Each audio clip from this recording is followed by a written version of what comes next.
আসসালামু আলাইকুম বন্ধুরা, আশা করি ভালো আছেন। তো আজকে আবার আরেকটি শুটকি রেসিপি নিয়ে হাজির হলাম। তো আজকে যা যা লাগবে উপকরণগুলো সে হচ্ছে 5টা পেঁয়াজ, 1টি আলু, 3টি শুটকি, 7টি মরিচ, হ্যাঁ, আর হচ্ছে পরিমাণ মতো লবণ এবং গুঁড়ো মরিচ এবং হলুদ 1 চামচ আর গুঁড়ো মরিচ 2 চামচ। তো এইভাবে উপকরণগুলো আপনারা সুন্দরভাবে দিয়ে দিবেন। আর আগে বলে নিই, আমি কিন্তু শুটকিটা একটু ধুয়ে নিছি। প্রত্যেকটা জিনিস কিন্তু ধোয়া লাগে, এটা তো জানেনই, এটা আর বলা লাগবে না। আপনারা চায় না বা এইভাবে দেখাইতেছে, আমি এইভাবে পাক। তো আমি যা বলতেছিলাম, প্রথম স্টেপে আপনারা শুটকিটাকে দিয়ে দিবেন, হ্যাঁ, দিয়ে একটু নাড়াচাড়া করবেন, একটু ভাজবেন আর কি হালকা, কারণ না ভাজলে এটা আস্তে আস্তে থাকবে না, এটা ওই ভর্তার মতো হয়ে যাবে, বুঝছেন? এই জন্য আমি শুটকিটা একটু সবসময় ভেজে নিই, যাতে হালকা একটু শক্ত মিনিট লেটার তো থাকে, হ্যাঁ। তা আমি ভাজার পরে কিন্তু এই যে শুটকিটা এই অবস্থা হয়ে আসছিল, বাদামি কালার, লালচে লালচে টাইপ, তখন আপনার নামাই দিবেন। আবার অতিরিক্ত এমন ভাজা ভাইজেন না যা আবার গরুর হাড্ডির মতো শক্ত, ছিঁড়তে পারবেন না, মানে এরকম না, হাঁটি তো ছিঁড়া যায় না জানেন, ওইটাও কিন্তু ছিঁড়া যাবে না। তো পরিমাণ মতো ভেজে নেবেন আর কি। তো যেটা বলতেছিলাম, আমি কিন্তু এই শুটকিটা 2 মিনিট ভাজছি, আপনারা 2 মিনিট ভাজবেন। তারপরে আলুটা দিয়ে দিবেন। তো ভাবতেছেন আলু দিচ্ছি কেন, পেঁয়াজ তো দেওয়ার কথা, তাই না? আলুটা দিছি এই জন্য, পেঁয়াজও দেবো, সবগুলোই একসাথে দেবো। দেওয়ার পরে আমি কিছুক্ষণ এটা ভাজবো। পানি কিন্তু দিবেন না, লবণটাও দিবেন না, কারণ লবণ দিলে লবণটা ছেড়ে দেয়, আলু আবার বেশি সিদ্ধ হয়ে যাবে। সেই জন্য এটাকে একটু ভাজবেন কড়া করে ভাজার পরে আপনার আলুটা ছেড়ে দেবে না, মানে ছেড়ে বলতে ভর্তা হয়ে যাবে না, একটু আলুটা আস্তে আস্তে থাকবে। সেই জন্য একটু আলুটা ভাজবেন, হ্যাঁ। তো কয় মিনিট ভাজবেন ভাবতেছেন না? 3 মিনিটের মতো ভাজবেন, জাস্ট তাহলেই হবে, হ্যাঁ। এই পরিমাণে 3 মিনিট ভাজলেই হবে, 3 মিনিট ভেজে নেবেন, হ্যাঁ। ততক্ষণ তো সাথেই থাকুন।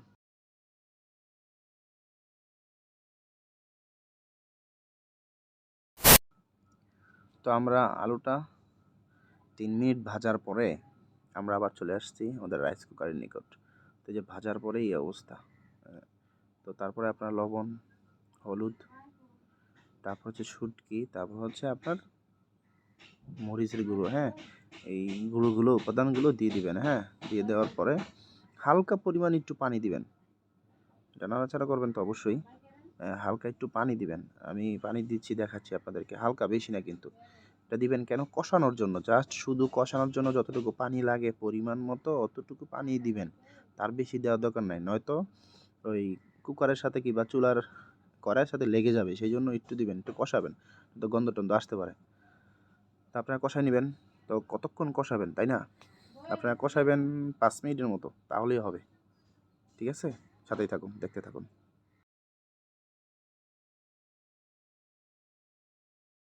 5 minutes later.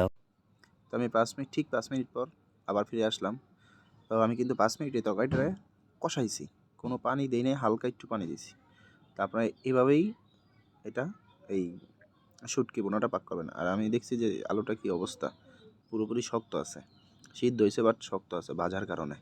তারপরে এবার ভাইজা আমি 1 কাপ পানি দেখাইছিলাম, অ্যাকচুয়ালি 1.5 কাপ পানি দিছি, কারণ আলুটা একটু হালকা শক্ত, সেই জন্য 1.5 কাপ পানি দিয়েছি। তা আপনারাও 1.5 কাপ পানি দিবেন।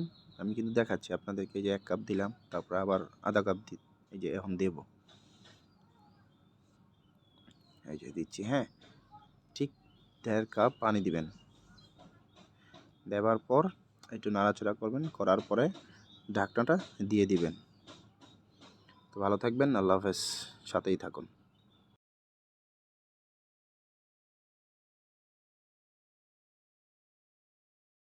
10 minutes later.